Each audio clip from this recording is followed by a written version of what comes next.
Hey everyone. Well, we've given Dave the day off, and I have with me a very, very special guest, Matthew Burns. Say hello, Matthew. Hello, everybody. Thanks for inviting me, Steve. This is great. Yeah, so here's the reason why I wanted to bring Matthew on and what we're going to talk about is Matthew and I had an awesome experience in the fall, and we traveled to Western Canada with Gary Bernier. And we did a number of presentations and met with about 50 business owners out in the Edmonton area. And we're talking about a number of different things around marketing and whatnot.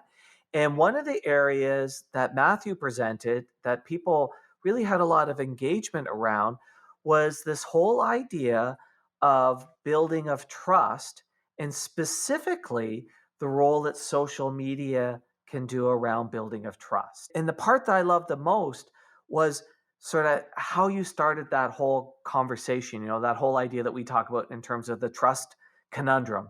So I Yeah, think that's what you should start with in terms of talking about. it's this whole idea of when do you actually gain the trust of the target, right? Whether it's a friend, whether it's a family member, whether it's a colleague or a client or a customer. We do a little thing where we trick our audience and we make them answer questions, right? And we say, listen, so is trust important? And we know trust is important, but we ask them, and everybody says, yeah, trust is important. It's a great thing. We need it. And it's important for the sale. And they'll say, yeah, it's important for the sale. Okay, perfect. So how do you build trust? What is it that you do with your business that builds trust? And inevitably we get the same answers. You get, oh, we show up on time and we do what we say we're going to do, and Treat them with respect. treat them with respect. So we're like, okay, that's awesome, and never stop doing those things. That's incredible. So you're doing all those things, and you want them to trust you, but when do you do those things? When do those things happen? Before the sale or after the sale? Because remember, we're aiming for trust being really important for the sale itself. So when do those things happen? And they're always like, oh. And I said, because you said you wanted to be trusted before the sale, but to be trusted, you need to deliver on your promise. Well, that comes after the sale, but you need trust for the sale. So this is a paradoxical loop, right? It's just going to keep feeding into itself. I need it beforehand, but we don't actually get it till afterwards. So trust comes second. True, honest trust comes second. It's once you've delivered on your promise. It's once you've engaged with the client and delivered what you said you were going to deliver. Whether it was even just I'm gonna call you back on Tuesday, and you call back on Tuesday. Okay, I can trust now that he's going to do or she's going to do exactly what I'm asking for. That's the conundrum. I think the big thing is, how do you circumvent the conundrum? How do you get to be Right. trusted before the sale? I'll ask the listeners: if the client came in, the customer came in, and they trusted you implicitly, what would happen to the sale? What would happen to that process? Like everything becomes easier. Faster? A lot of what goes on in the sales process is the establishing and building of trust. And it's trusting two things. Can I trust your capabilities, and do I trust your soul? Like it's really those two. And it really, the trusting of the soul is more important, because if I really trust your soul, I also trust that if you didn't have the capabilities, you wouldn't steer me wrong, right? Exactly. What do we need to do to create the environment where a prospect who's never met us comes walking in through the door going, I trust ABC Plumbing. I trust this air conditioner. I trust this lawyer. I trust this account. Whatever it is, I trust you guys. And I've never worked with you and I've never met you. How do we build that environment? It's a tricky scenario, right? The reason why it's tricky is the only way we truly get trust is by giving it, which is a weird thing, because how do you give it if you don't get it? How do I give it if I'm not getting it? And so somebody's got to take a risk. There's a risk involved. And the easiest way that we can risk, I mean, this is easy when you do it and you're good at it and you practice it. But until then, it's really difficult. But it's really easy to do it by showing a weakness or a flaw through vulnerability. Being vulnerable with your audience allows you to garner trust with them, because if you're willing to put on the line something, anything, and we can come up with a whole bunch of examples and scenarios, but you give up a weakness or a flaw of your own, you let them have it freely with no expectation in return of anything, and trust that they're going to not hurt you with it, they're going to trust you back. And this sounds convoluted. Because you can even do it with offer, right? So it's this whole idea of extending of trust. I will earn trust. So, a lot of people with their warranties and guarantees, yeah, yeah, we warranty it, except we don't trust that you're being abusive to it. So, we're going to give all these exceptions because we don't trust you. Right. So, our founding partner, Roy Williams, worked with 1 Hour Heating and Air Conditioning back in the early days and Yeah. worked with them to create this offer. So, here's an example of an offer. If we are not on time, the job is done for free. Okay. But who defines on time? The homeowner, not the technician. Now, could you get a homeowner who lies and you're actually 3 minutes early and they go, no, you're late? The homeowner says you're late? You're late. That's it. That's how much we trust you. Do they get screwed the odd time? Sure, they do. But it gives them big benefit because they earn massive trust in the marketplace because they've extended trust. Oh, dude, that's a fantastic example. It's no different than the Kessler Jeweler story that Roy's talked to us about in the past too, where the Yeah. center cut diamond, he guaranteed the center cut diamond for life. And what were the caveats? Nothing. Nothing. If they come back and they lost their center cut diamond, they replaced it. The only caveat was you had to come in once a year to get it inspected because the prongs do wear out. But that's no different than saying, hey, I'll warranty your car. You just got to change the oil Right. every once in a while. Right. It's a huge trust play because they're giving up of themselves. But let's talk a little bit more about, because we specifically want to talk about social media. So let's talk a little bit more about this concept of parasocial relationships. That's really the meaty one that we can use in social media. So for those who are not familiar, a parasocial relationship is this thing where emotionally somebody feels like they are your friend, a member of your tribe, they trust you, and they really feel like they know you and you've never met. And Matt, I'll let you go through how you build the parasocial relationships, and at the end I'll talk Yeah. about the psychology on it. But there's some real science behind it. So everybody understands, anybody alive. I mean, I don't know anybody has never heard of Kim Kardashian. Kim who? Yeah, yeah, right. That was nice try. The Kardashian family is this sought after brand that has been created intelligently through the crafting of parasocial relationships. And it's because you believe you know them. If somebody says Kim Kardashian, you things come to your mind right away, what she's good at and what she's bad at, where how she's going to react well and when she's going to react poorly, and that's all been crafted very well for TV. And so it's no different than a soccer hooligan who believes they know their favorite player. Right. Okay? Because over time they believe that they're best buddies. They Yeah. believe that I have every right to yell and scream and call you a blah blah blah, put in the beep expletive here because you didn't do the thing that I wanted you to do, even though that guy has never been able to kick with his left foot. You know what I mean? Right. And so it's because they know both sides of the game. Hey, Steven, I want to interrupt ourselves. That's not proper grammar, but I did it anyway. There you go. In lieu of our commercial this time, I thought maybe you and I could just chat for a minute. Absolutely. Sounds great. Our goal with the Empire Builders podcast is to talk about business building strategies that have worked for people that started out small and became empires. We want to help you. If you're a business owner and you're listening to the Empire Builders podcast because you want to build your own empire, we've got a pretty sweet offer for you, and that is to just spend 90 minutes chatting with us. It's not a sales call on our part. It's a 90-minute session where beforehand you do a little bit of homework and give us some basic background information about your business. And then we get on a Zoom call and we learn a little bit more about you and we give you the very best advice we can give in a 90-minute session. And I'm going to say it is miles away from it. Like I hate these dog and pony sales calls where I'm great, I'm Mhm. amazing, here's samples of our work, you should hire us. Which is part of the reason that makes us different is the fact that there is the scorecard and questionnaire that goes out that the owner sends back to us because it allows us to take a couple of days, do some research, put some thought, and come with some solid recommendations. Because it's my belief that if we can provide some good insights, that somebody may be more interested in hiring us. And certainly that's a way better experience than meeting with some sales guy who runs you through a dog and pony. It's lots of fun. It's great value. People get a recording of it. I highly recommend people take us up on the offer. Easy to find us. You're listening to our podcast, so find a way to request your 90-minute session with us. Looking forward to talking to you. Let's get back to the story. Back to the story. Here's what I want to add here. It's not like if you ever asked somebody that they would say, "Oh, yeah, I know Kim Kardashian and I are friends."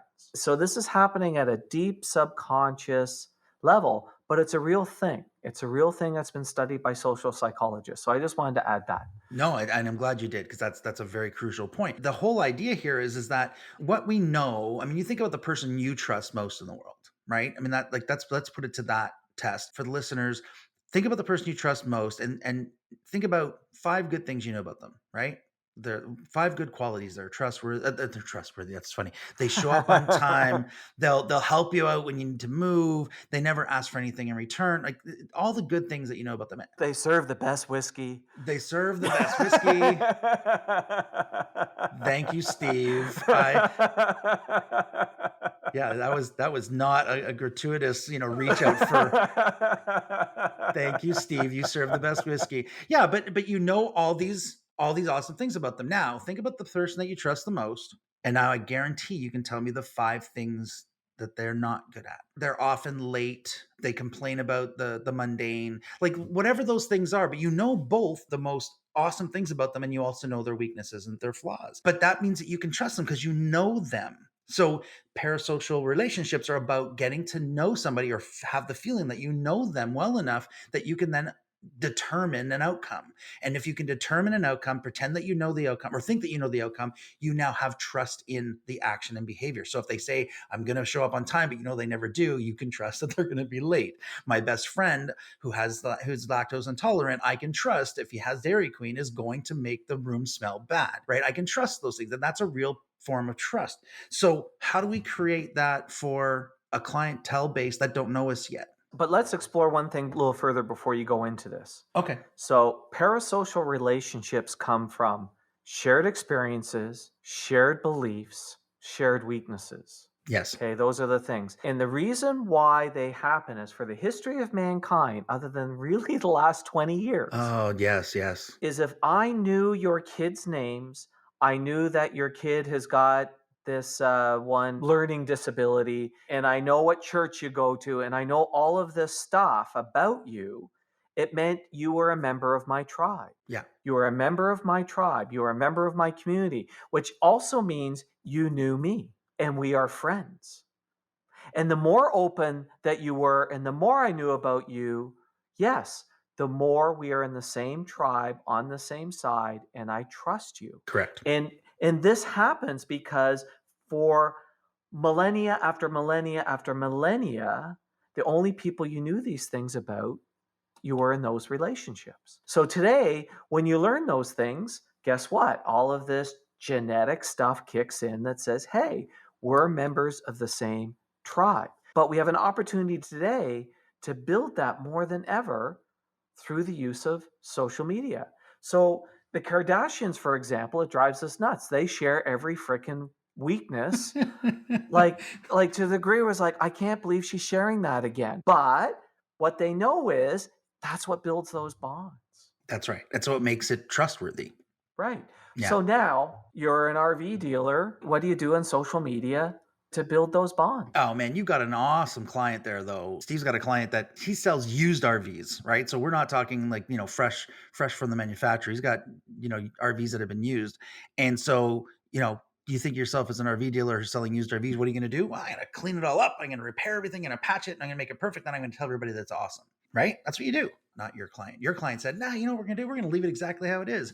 We're going to show you all the holes. We're going to show you that this thing's dirty. We're going to talk to you about how it was used. They clean them up and make them look awesome, but they'll point out if there's a flaw. But their social media shows the flaws. Before they fix the last thing, they go, guys, Yes. just so you know, this was a problem. And if you wanted that part to be perfect, this isn't the trailer for you. That's a very good point. But everybody knows that was a problem. Exactly. I mean, and the problem can be as much as just it was overly used as from a smoker, so that it's got a smoky smell. And it's amazing because you did tell me a story that's a little bit racy where it was hot box. I mean, it was completely marijuana smoke and infused. They talked about it. They said this is what it is. And they said, if you're a marijuana smoker, you can't wreck this trailer. This is the one for you. That thing sold fast, and it wasn't moving because they were afraid to say it. Then they gave the weakness, and then it's sold. And that's, to me, that's the power of being able to share. We have a plumber in Maryland, but when we shared this whole idea of sharing weakness with them and their social media, which they had an incredible social media campaign before we even got to, they really do understand the idea of building relationships and community. But we shared the whole idea of sharing weakness. And Josh, it's a husband and wife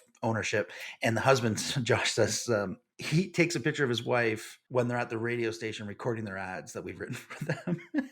And she hates it. I mean, I'm going to tell you guys right now, she hates it. She does not like the sound of her voice. She doesn't want to go to the radio station. She hates it. And Josh, while she's reading one of her lines, Josh takes a picture, and it's her looking awfully angsty. She did not want to be there. She was uncomfortable. And he posted on social media and says, which one of us do you think doesn't want to be here? And she's recording for the client, like for the world, and shares this. And that's one of their highest engaging posts, because people are like, oh my God, I don't like to hear my voice either. The connection points are incredible. That shared weakness. Yeah. And shared experience, right? Oh man, I had to do that once too. I hate it. They weren't now known as the plumber in town. They were known as the human who has these traits. That's incredible. Now I get to know you. I get to feel what it's like to be you. And I've never used you before. I just now, but we're kindred. We have something in common. And that's the weakness that they shared. It was incredible. So what you want to do is go check out No Bull, BULL, No Bull RV social media, because what you'll see is lots of recordings of Rick and his staff pointing out the weaknesses and the flaws in these trailers. There's also great interviews with the staff where they tell some hilarious stories where you just sit there and go, oh my God, I cannot believe you did that. But again, makes them human, makes us connect, and makes you think back of that stupid trip that you did at some point, right? And the other one is Seaside Plumbing in Maryland, which is Josh and Lauren, and take a look at the things that they've done and the vulnerability that they put out there. But this is how you use social media. Social media is not about, look how great we are and the perfect job we've done. We got a special on this week. Right, we got a special on. Social media is where you can build those bonds. And here's the thing I want to say.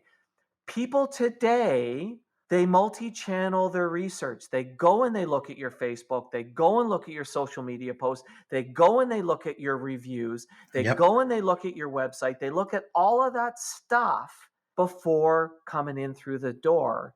And if you have social media where you've said, I'm going to use this tool to build trust, it's going to make a big difference in your business. And if anybody who's feeling that it's a little bit, because we're not trying to steal trust from people, but what you're doing is you're actually building an online relationship. You're building this relationship which garners trust, and it has to be reciprocal. You have to give of yourself to get back from them. They're not going to trust you unless you're giving of yourself. And that's the big lesson. And here's the little piece of secret sauce. Here we go. How do you know when you're doing it? Is when you feel uncomfortable hitting that post button. Oh, yes. Yes. Right? The first time Rick did that, he was really nervous about doing it. And in fact, the first time he did it, what I said to him is, give me a trailer that you're ready to take back to auction because you haven't been able to move it, and let's do this. And we did it, and it sold. And he was like, that was really interesting. But he was nervous to do it at first. That's right. If you're nervous to do it, if it feels uncomfortable, you know you're hitting that vulnerability button, and parade towards that. Don't run away from it. That's it, 100%. There you go, guys. Use that idea for your social media. And what'll happen is, here's the weird thing that'll happen. You'll have people coming in and like literally coming in where they've already decided they're buying from you. And if you're not sure how to do it and you want a little bit more advice, I know Steven gives up 90 minutes of his time for free to talk about it. Yeah, take up one of the starter sessions and we could specifically talk about social media. I'll make sure that we haul Matt in onto the call. Only if there's whiskey. Only if there's whiskey. All right. Thanks, Matthew. Awesome. Thanks, buddy. I appreciate it. This was fun. Thanks for listening to the podcast. Please share us, subscribe on your favorite podcast app, and leave us a big, fat, juicy 5-star rating and review. And if you have any questions about this or any other podcast episode, email to questions@theempirebuilderspodcast.com.